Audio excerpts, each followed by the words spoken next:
За сонгуулийн сурталчилгаа дуусах төгсөж байгаа цаг үед зарим нам хүчний нэр дэвшигчдээс, нам эвслүүдээс манай намын нэр дэвшигчдийг үндэслэхүү дайрах, нэр төрд нь бүдүүлгээр хандах явдал бол хавтгаарч байна. Сонгуулийн хууль тогтоомжууд ихээхэн зөрчигдөж байна. Тухайлбал төрийн зарим албан хаагчид сонгуулийн сурталчилгаанд ирээ зэргүй оролцож байна. Сонгогчдын саналыг арх пиав тараах зэргээр худалдан авах оролдлогууд бол гарч байна.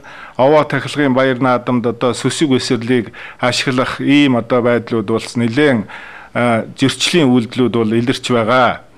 За тэрчлэн Тус аймгаас сонгогдсон улсын их хурлын ганц эмэгтэй гишүүн оюун хурлын нэр төрд бол сүүлийн үед бүдүүлгээр халдаж байна. Түүний нэрийг хуульж өртсөн учраас сонгуулийн ерөнхий хорооноос татсан гэдэг худал мэдээллийг зориудын зохион байгуулалтаагаар бүх сум багуудад тараах ажлыг бол хийж байна. Мөн саяхан Отгон тэнгэр их сургууль суралцдаг нэг оюутан ардсан намын нэр дэвшигчдийн тухай интернетэд бичигдсэн материалыг өөрийн фэйсбүүктэй татан авч шеэрлсэний төлөө оюун хурал гишүүнийг бол буруутгаж байгаа. Энэ үйлдэлд оюун хурал гишүүн ямар ч холбоогүй хөдөө суманд сурчлагын ажлаар явж байсан. Оюун хурал гишүүн бол Отгон тэнгэр их сургуулийг үүсгэн байгуулагч мөн.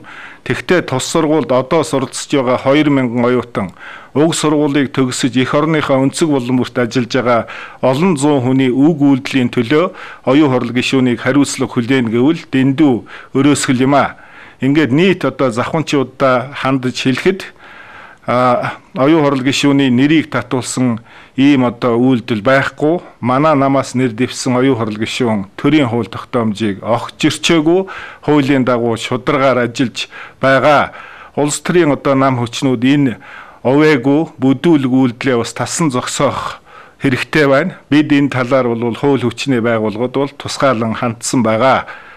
За ингээд манай намын нэр дэвшигчдийн ялангуяа эмэгтэй нэр дэвшигчийн маань рейтинг хамгийн өндөр байгаа учраас энэ олон эрэгтэй нэр дэвшигчид хавчаас шахах ийм бас зохион байгуулалтаа үйл үйлдэл хийх ийм үйлдлийг бол хийж байгаад бол Монгол Ардын намын байгууллага бол харамсаж байна.